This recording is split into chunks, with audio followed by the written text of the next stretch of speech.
this DeMar DeRozan stuff is wild. At this point, it seems like he's either going to the Heat, the Clippers, or the Kings.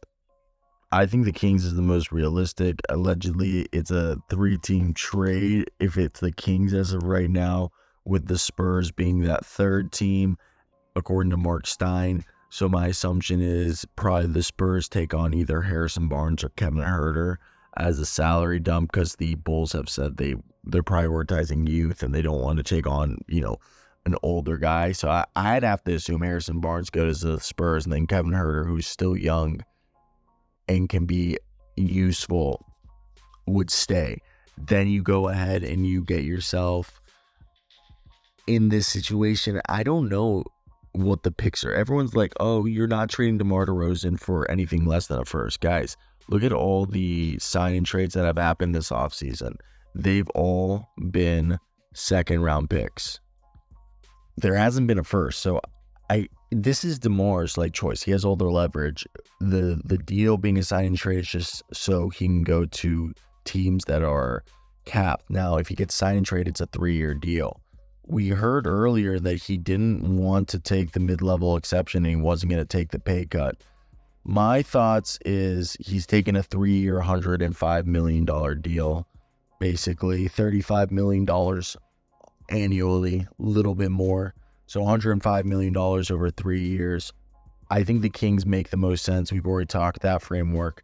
The Heat, I'd have to assume if the Heat were to get into the business of trying to get DeMar DeRozan, which I think I don't like personally, I really don't complain about fits because I'm willing to let a team see it through regardless of how it is. But the idea of Jimmy Butler and DeMar DeRozan and Bam Adebayo on the floor all together at once concerns me for spacing. However, the Minnesota Timberwolves had spacing concerns and they were able to figure it out. So if it was a $35 million deal, you'd assume that it'd be Duncan Robinson, the guy that they'd be trading. I doubt Tyler Hero would be in that deal you'd want to keep. And I know some people are going to be like, well, if you're trading Duncan Robinson, wouldn't he be part of one of the guys you'd want to keep because of the shooting? Yeah, but there's no other way to get that deal done via sign and trade unless he took a massive discount for the Miami Heat. Now, the Clippers, I have no idea how Los Angeles does this.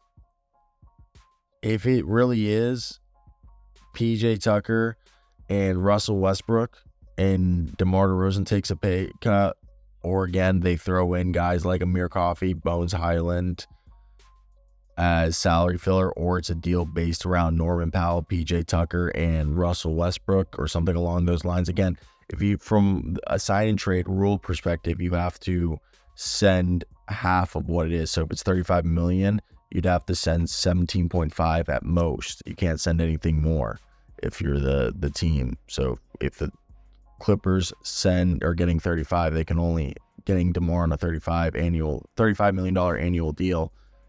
They'd have to send 17.5 at most, which again would be a combination of PJ Tucker, Russell Westbrook, and Amir Coffey, or